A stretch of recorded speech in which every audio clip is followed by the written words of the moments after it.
uh, discussing basic course in biomedical research review. I'll be discussing everything briefly here. I'll be going through only the theoretical part of this BCBR review so that you get a quick recap of everything before going for the exams. So introduction to health research. One is dimension of health research, their theoretical research, applied research, preventive therapeutic research, and bench based research and bedside research, exploratory research, confirmatory, implementation, and then comes the process of health research. And then it has got a broad scope of health research. You get additional or new information and you verify it, confirm it, and you explain the cause and effect relationship, and you make the right choice of study design, whether it is a qualitative study or a quantitative study, whether it is an observational or experimental study, or retrospective or prospective study. And research can never be free of error, so there is always error, but errors can be predicted and minimized. We get two types of errors: random errors, or they represent wrong result, and it's all due to chance. So you decrease random error by increasing the sample size and increasing precision. And systematic errors signify wrong result due to bias. That is mostly due to variation that would distort the results in one direction, can be minimized by improving study design. So this systematic errors can be improved by improving study design. And fundamental principles to be followed. Planning stage is very critical. Spend enough time and involve the right people, teamwork, and 3 levels of review are essential. One is scientific review, another is ethics review, and third is regulatory review. Scientific review is where this novelty, rationality, and justification is there, and ethics review where human subject protection is the goal. Regulatory review involves foreign funding, sample shipment, intellectual property, and exchange of visitors. So discussing this scientific review, because these are some topics that need to be discussed. Scientific review. So it is the evaluation of a research proposal or ongoing project by experts to assess whether the study is worth doing, whether it is scientifically valid, whether it is ethically justified. So it is done before funding, before regulatory approval, or before collaboration, especially in cross-border researches. So before funds are allocated and before regulatory review, you need to get a scientific review. So key aspects of this is: one is novelty. So novelty is does the research offer anything new? Meaning novelty refers to how original or innovative the idea is. It checks if your research is not a repeat of something already done. For example, you are studying a new mechanism of heart failure that hasn't been explored before. That is novel, that's innovative. But if you are doing another study on statin effects on cholesterol, that might lack novelty unless your angle is unique, and for example a new subgroup or method. Second is rationality. Is there a logical reason behind the study? For example, does the research make sense based on current knowledge? Are your aims and methods logically sound? For example, if previous studies show inflammation contributes to diabetes, then a study testing an anti-inflammatory drug for pre-diabetes has rationality. Third is justification. So this was rationality, another is justification.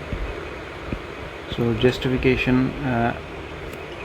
third is justification. So is this research necessary and ethical? Meaning you must justify why this research should be done, why it must be done, whether the benefits outweigh the risk.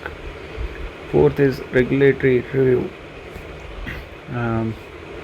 So what is it? It's actually a legal and ethical clearance of the research. So regulatory bodies like DCGI in India. So Similarly, FDA approval in US and IEC or this IRBs. These are all regulatory bodies. DCGI in India, FDA in US, and IEC or IRB. So they should approve. They should give a legal and ethical clearance for the research. So this is to check whether there is patient safety, ethics compliance, law and regulation adherence, and protocol approval. For example, if you are testing a new drug, you need regulatory approval before giving it to humans. Foreign funding is simply meaning when money for research comes from foreign organizations or countries, it's labeled foreign funding. Why it's important? It's subjected to government scrutiny, especially in India. It needs transparency, must declare funding source in all documents. For example, if a UK charity gives a grant to an Indian hospital for TB research, it's foreign funding. This is called foreign funding. You may need permission from authorities like FCRA clearance in India. And also this sample shipment. So what it is, so here is this sample shipment. So what it is, this sample shipment, it simply means this it simply means that transporting biological samples, for example blood, tissue, from one place to or country to another for testing or storage. Why it's important? Because it needs ethical approval, consent, it must follow biosafety laws, and some countries prohibit export without clearance. For example, if you collect blood samples in India and want to ship them to lab in Germany for genetic analysis, you need clearance from health authorities and material transfer agreement, that's MTA. And there is this, so regulatory review involves foreign funding, sample shipment, intellectual property. So what is this intellectual property? It means ownership of ideas, inventions, patents, publications that arise from research. Why it's important? To protect innovations and to avoid disputes between collaborators, and to clarify who benefits from commercialization. For example, I'll give an example. For example, if you study discovers that a new diagnostic, so why it's important? To protect innovations, to avoid disputes between collaborators, to clarify who benefits from commercialization.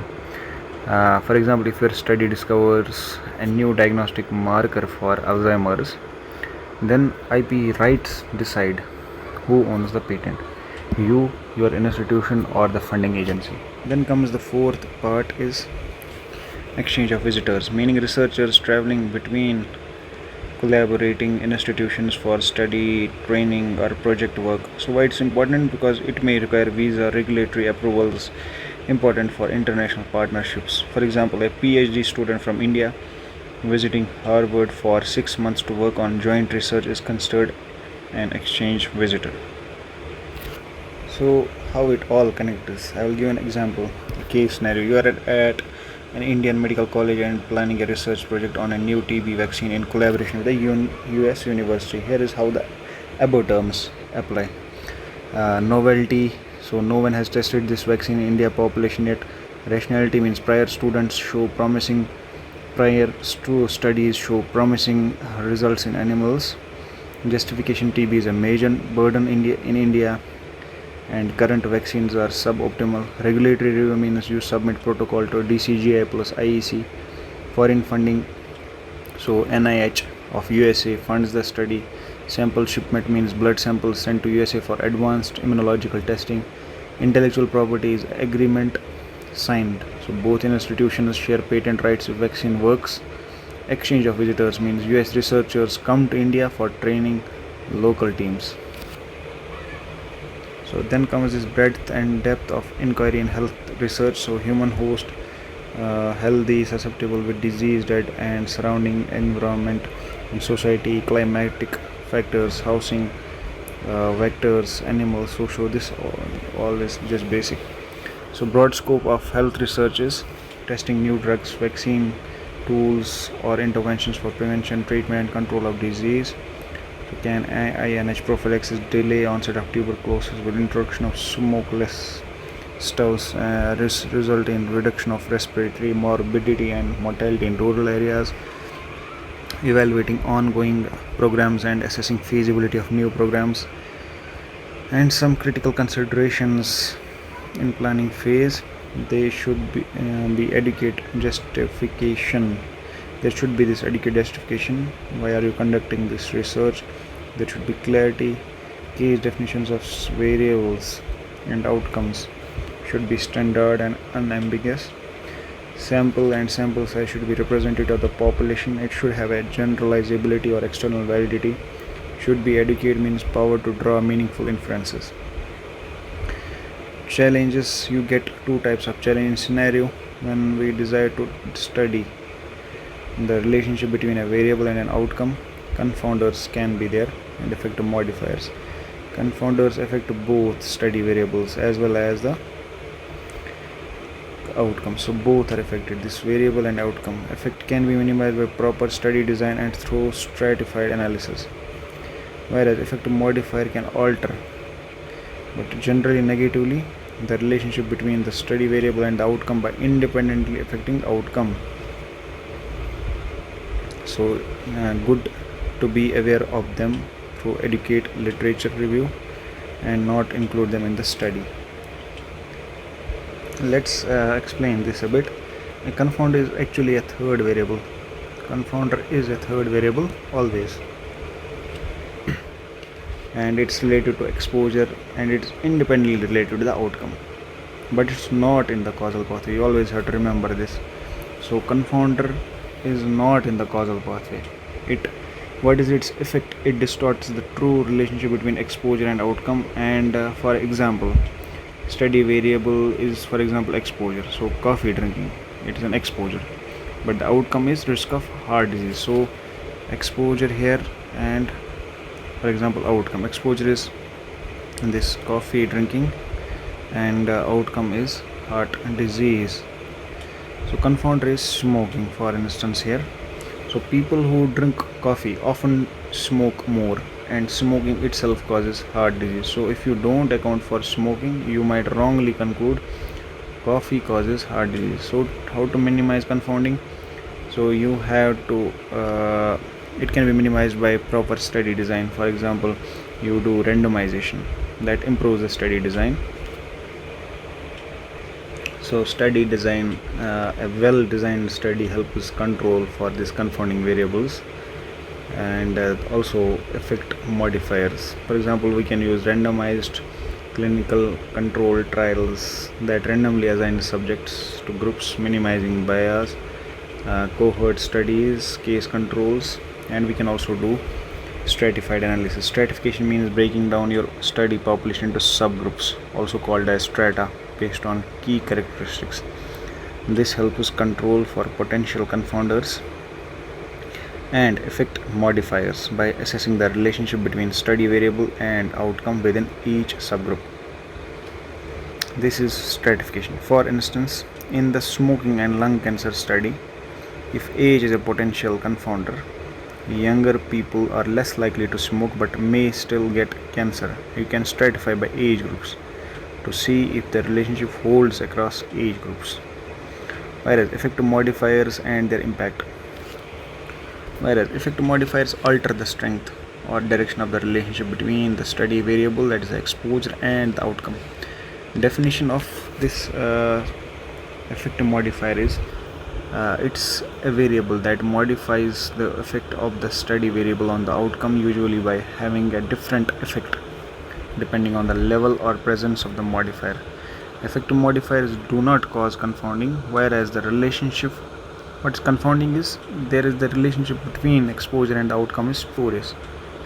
But effective modifiers do not cause confounding, but instead change the relationship. So always remember this fact. Effective modifiers do not cause confounding, but instead change the relationship. Let's explain this with an example. In the smoking and lung cancer study, genetic predisposition could be an effective modifier. People with certain genetic mutations may be more likely to develop lung cancer even if they smoke less or have shorter exposure to tobacco. So without stratification by genetic predisposition, the effect of smoking on lung cancer might appear weaker or stronger than it actually is in specific genetic subgroups. So how do you manage these effective modifiers? You have to identify potential effective modifier early. How will you identify this? You have to dig deeper into literature reviews and previous studies. They can help identify factors that could alter the effect of a study variable on the outcome, and this helps in designing the study to either stratify by them or exclude them if they are irrelevant to your hypothesis. And stratified analysis you have to do, and after data collection you have to divide your study population into subgroups based on the suspected effect modifier and analyze the relationship in each subgroup. For example, divide participants by age, genetic factors, gender, or other relevant traits. They could be showing this. They could be the ones that could be showing this effect modification or confounding. So, for example, smoking and lung cancer study hypothesis is smoking increase the risk of lung cancer. So we all know that smoking increases the risk of lung cancer, but there are confounders and there are effect modifiers in this hypothesis. So study variable is independent variable is smoking, whereas dependent variable is lung cancer because it's the outcome. So potential confounders can be age. So old people are more likely to develop lung cancer independent of smoking. So also we can do another potential confounder is age. That is why we do stratification by age. We separate the population into age groups less than 40 to 60, greater than 60 for instance, to see if smoking has the same effect on lung cancer risk in each group. And potential effect modifier could be genetic predisposition. For example, people with certain genetic markers may be more likely to develop lung cancer regardless of smoking. That's why we stratify by genetic factors. For example, smoking with a specific genetic mutation versus those without. So why all this matters? Why is this important? Why are we discussing this? Because without considering genetic predisposition, you might underestimate the effect of smoking on lung cancer risk, because a genetic factor could be masking or modifying the true nature. So key points for study design is be aware of effect modifiers early in the design phase. Stratified analysis helps us reveal hidden relationships by examining subgroups. Confounders need to be controlled. For example, randomization, matching, statistical controls. Effect modifiers need to be identified and either analyzed separately or excluded if irrelevant. So in conclusion, effect modifiers can change how the study variable, for example, smoking, affects the outcome. So stratified analysis and good study design are essential to getting accurate results. Knowing these modifiers helps researchers improve the validity of their finding and avoid misinterpretation. Some might confuse. So some will say why genetic predisposition is an effect modifier but not a confounder. So first recall the definitions. Confounder is a variable that falsely alters the observed association between exposure and outcome, and it does distort the true effect of exposure and outcome, and it is associated with both exposure and outcome. Whereas effect modifier is a variable that modifies the actual effect of exposure on outcome across its levels, but it does not distort the true effect of exposure and outcome, and it's not necessarily associated with both. Let's explain this with an example. Smoking is an exposure, lung cancer is the outcome. Consider the genetic predisposition, for example, mutation in P53 tumor suppression gene. So why genetic predisposition is not a confounder? It's not necessarily related to smoking, because if there is a genetic predisposition, will it lead you to more smoking? No, it will not lead you to do this more smoking, but yes, it can have an effect on outcome. It's not necessarily related to smoking, that is the exposure. But having a cancer risk gene doesn't make someone more or less likely to smoke, and it does affect the outcome. Lung cancer risk is there, but it's not associated with both exposure and outcome, so it fails the confounding criteria. But it's not associated with both, so that's why it's not associated with both exposure and outcome, so it fails the confounding criteria. So it is an effect modifier because it modifies the relationship in people with high risk gene, smoking might cause cancer more aggressively. In those without, it might be lower. So it has modified this relationship. Here patient was also smoking 10 cigarettes per day. Here it was also this smoking 10 cigarettes per day, but this relationship has gotten modified. And why ignoring the effect of modifier like genetics could underestimate smoking impact is, if you look at all smokers together, those without the gene may have lower cancer rate and those with the gene may have higher cancer rate when you average them together. This is the fault. This is where the fault lies. So when you average them together, the effect looks weaker than it actually is in the high risk people might ignore. So this is an important statement. You must remember this for your whole life. So when you average them together, the effect looks weaker than it actually is in the high risk people. Therefore, that's why stratified analysis plays a role here, an important role. So when we do stratification in genetically predisposed individuals, smoking causes 10 times cancer risk, and in non-predisposed individual, smoking causes 2 times cancer risk. Now you understand how the effect is being modified. It's not confounded.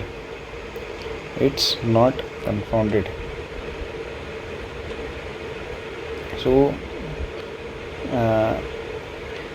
thanks. This was the first theoretical part that we explained.